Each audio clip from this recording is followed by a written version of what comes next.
Monggo, Mbah. Rahayu, rahayu, rahayu. Rayu, rayu, rayu. Ya. Ketemu lagi dalam acara Cahaya Batin. Nah, di segmen yang luar biasa, hari ini kita kumpulkan beliau berdua membahas tentang pintu gerbang kesadaran bangsa Nusantara dalam pembahasan aksara Jawa. Passwordnya tetap pemirsa Cahaya Batin, wong Jawa ojo nganti lali karo Jawa. Nih, tadi kita bahas luar biasa dengan beberapa saudara-saudara dari lintas negara bahwa adat istiadat kita tidak boleh hilang kalau kepingin kita hidup kita mulia dan sempurna. Pemirsa Cahaya Batin, cukup menarik di dalam diskusi sebelum-sebelumnya kita sudah ke aksara 15, yaitu aksara nyo. Nah, ini luar biasa nyo. Kita akan tulis aksara nyo seperti ini kayaknya.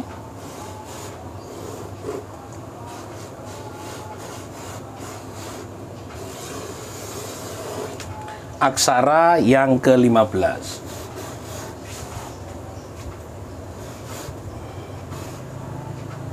Oh, maaf, betul. Selalu kemepetan kita pemirsa. Ke-15. Oke. Nah, gitu tak apa-apa. Kita akan membahas aksara Jawa yang ke-15. Mohon maaf nanti kalau sudah kita akan membahas bahwa ini ada kesalahan. Mohon maaf karena kita kepepet, jadi kita akan melihat aksara ke-15, kalau ini ke-13 dan kita ke-15. Nah, pemirsa Cahaya Batin, kita akan mendengarkan sepanjang arti dari sebenarnya yang terkandung di dalam aksara nyoto tanpa moto, ngerti tanpa diurui, memahami kodrat dalam kodrat kehidupan. Saya akan membahas panjang lebar sebenarnya, tapi kita akan ke Mbah Semar. Ini menarik apa yang terjadi di Mbah Semar, di tempat padepokannya, galerinya, tempat usahanya, tempat ibadatnya yang ada di Pasar Baru Kedung Rejo. Pasar Baru Kedung Rejo. Pabrik paku Waru Sidoarjo. Jadi kalau Anda ada di depan pabrik paku, mampirlah ke tempatnya Mbah Semar, tanya kepada petugas parkir di mana tempatnya Mbah Semar, bisa datang ke sini, diskusi kah, belajar bersama kah, atau datang ke outletnya sebagai tempat pengetahuan ritual dan spiritual, karena kita akan bertanya kepada Mbah Semar dulu, nanti sebetul ke Lanang Kembyang Sekilan, saya akan tanya Mbah Semar konkret saja sebelum kita akan membahas tentang aksara ke-15 ini, yaitu tentang dari mana Mbah Semar itu ngerti tanpa diuri, nyoto tanpa moto, ngerti tanpa diuri, ngerti sak sembarangane alat-alat dan barang sedemikian banyak, mulai dari batu, kayu, hewan, kulit, lalu kertas, dupa, menyan. Ini siapa yang mengajari Mbah Semar? Kita belajar dari hati kita sendiri. Kalau dari orang lain kita balelo. Kita harus niat dari hati nurani kita sendiri. Guru sejati ya kita sendiri. Kalau kita percaya diri kita sendiri, berarti percaya Mbak yang bikin yang kuasa. Awal-awalnya Mbah Semar bagaimana memahami material? Kalau tahu omong material barang, iki ono kayu iki ngene, gunane ngene. Nah, bagaimana mengenali seperti itu?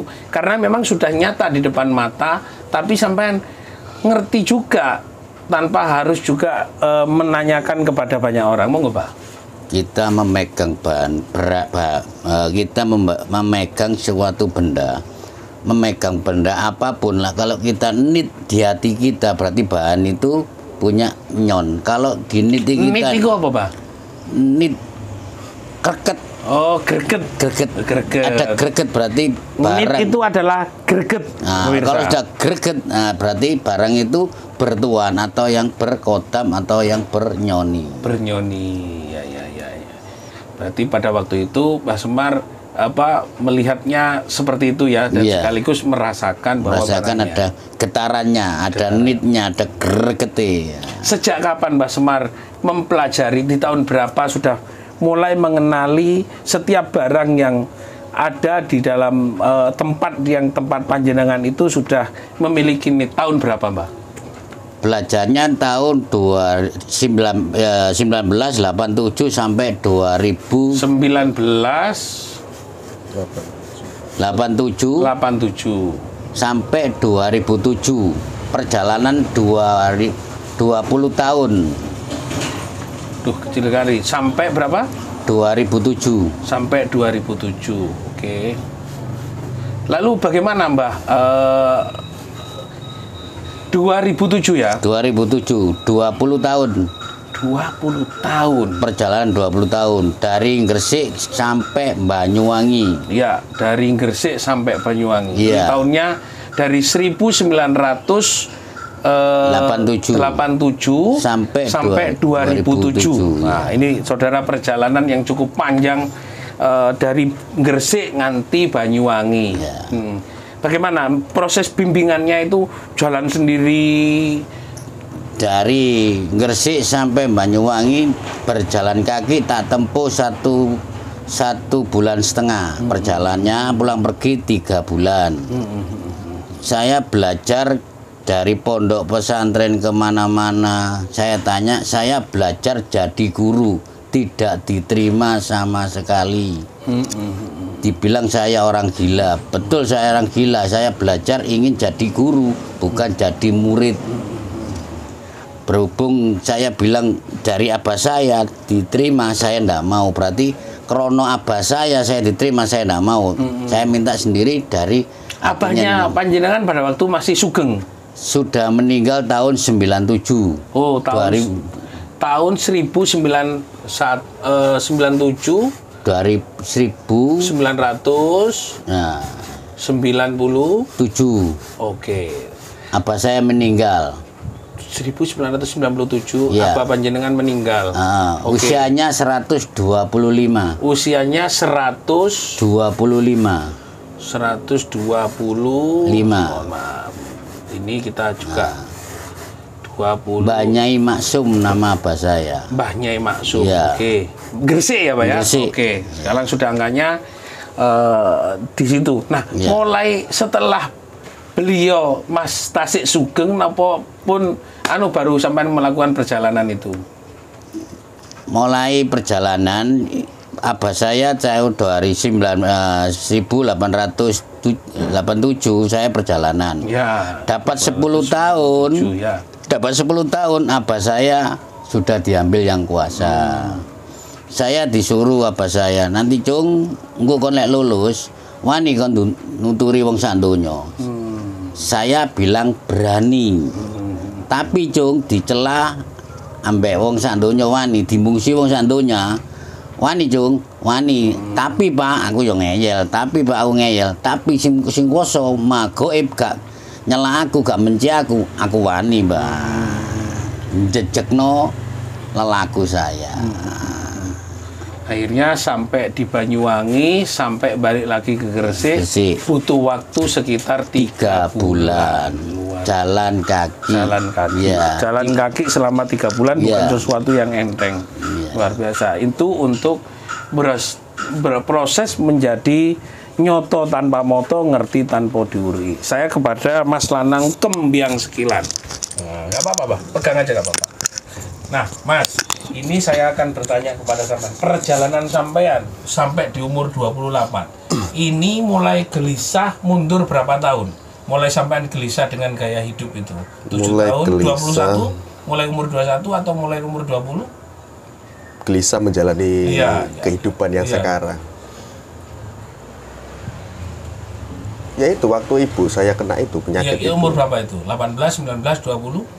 Pasti setelah umur 17 ya? Nggih. Ya. Ya kurang lebih. Gimana peristiwanya? Pokoknya hawanya itu udah putus asa. Yang pasti udah putus asa dan menyesal kalau emang saya udah seperti ini ya mau digimanakan lagi. Terus saya berpikir lagi, berkaca dengan diri saya sendiri.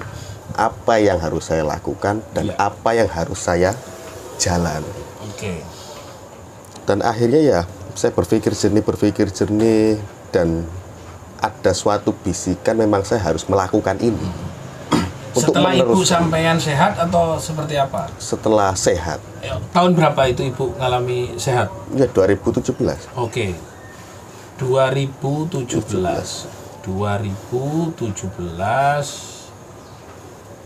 Kurang panjang dikit. 17. Oke, siap, lanjut. Setelah itu ya udah hawanya nggak karu-karuan dan putus asa iya. Ada bisikan seperti ini dan saya harus melanjutkan perjalanan saya. Dan ya maksudnya itu perjalanan apa juga saya belum tahu pasti, tapi saya udah yakin dengan diri saya sendiri, yakin pada hati saya karena hati saya mendorong saya untuk kesini. Saya ikuti. Ya tanpa terasa ya entah bagaimana perkembangan yang sekarang, saya bertemu orang ini. Sampai di Mbah Semar tahun 2020? Sampai ke Mbah Semar ini. Oke. Lah, dari perjalanan cukup luar biasa ya, 2017 sampai 2020. Berarti butuh 3 tahun untuk mencari jalan menuju seperti. Nah, itu siapa yang bimbing, Mas? Pada waktu itu kok sampean bisa menyatakan saya harus melakukan ini? Yang bimbing tidak ada. Saya tidak ada yang bimbing. Tapi rasanya ada ya? Rasanya ada. Cuman kalau orang-orang seperti Mbah Semar ini, orang-orang seperti Kiai, itu saya hanya meminta arahan. Apakah yang saya lakukan ini salah atau benar? Kalau salah saya perbaiki, kalau benar ya saya lanjutkan. Terus? Sampai ya seperti itu. Terus hati saya yang berjalan, saya ikuti. Oh, saya harus melakukan ini. Seperti melihat orang itu, saya harus begitu. Mengobati orang ini, saya harus melakukan ini. Ya, saya lakukan. Dan alhamdulillah jodoh. Luar biasa pemirsa, cahaya batin. 2 orang guru saya, ini saya anggap Mbah Semar ini adalah guru saya karena saya bertemu beliau. Di sini tidak ada guru, ada murid, tapi sebatas orang tua saya. Oke. Karena Mbah Semar lebih dulu melakukan itu, saya ketemu dengan Mbah Semar itu di tahun 1996 dan telah mengajarkan pengetahuan itu, saya anggap tetap guru. Saat ini kita belajar bersama, pemirsa. Tapi terus terang, mengambil dari hikmah sebuah perjalanan Mbah Semar dari semenjak perjalanannya yang cukup luar biasa, itu ada 1997 saja, itu sudah mulai berjalan sedemikian rupa. 1987 ya, sampai 2007. Sampai 2007. 20 tahun. 20 tahun sudah berjalan. Berarti ini harusnya 87 ya, Pak? Ya. 1987. Baik. Sampai 2007. Tadi saya salah menuliskan 1997. Berarti ini kita rubah. Oke. 1987 sampai 2007. Perjalanan luar biasa. Nah, apa yang harus kita maknai dalam perjalanan ini? Ada dan tidak ada guru, tapi tidak ada guru tapi ada guru. Siapa guru itu? Menurut Mbah Semar adalah guru siapa tadi? Guru sejati, guru diri kita sendiri. Luar biasa. Inilah saudara bahwa di dalam aksara nyoto tanpa moto, ngerti tanpa diurui adalah sebenarnya diri kita sendiri yang berhikmah kepada ilahi, berhikmah kepada guru sejati itu sendiri, dan nanti ketika sudah berjalan maka guru nurani akan membimbing kita. Semoga perjumpaan kita dalam diskusi nyoto tanpa moto, ngerti tanpa diurui, bahwa kita akan memahami semua kodrat dalam kehidupan, karena hidup ini adalah sudah ada yang mengatur sebelumnya, di tahun berapa, di semester berapa, di hari apa, di minggu keberapa. Sebenarnya sudah ada yang mengatur semua rancangan kehidupan kita. Terima kasih, matur nuwun Mbah Semar diskusi kita. Sama-sama. Terima kasih Mas Lananging Jagat Apa? Sengkilan. Gila. Betul. Oke, luar biasa. Ini muda cukup luar biasa. Menjadi contoh juga bagi anak-anak muda untuk menjadi paham betul dengan ajaran Jawa. Semoga pintu gerbang kesadaran masyarakat bangsa Nusantara terhadap ajaran Jawa dalam mengenal aksara Jawa tidak hanya sekedar bisa ditulis dan dibaca, tapi menjadi sebuah makna filsafat dalam kehidupan kita, menjadi guru batin, guru nurani kita sendiri dalam setiap harinya. Terima kasih. Ketemu nanti dalam pembahasan cahaya batin selanjutnya. Tetap dengan Cak Monyong. Matur nuwun, rahayu. Rayu, rayu, rayu.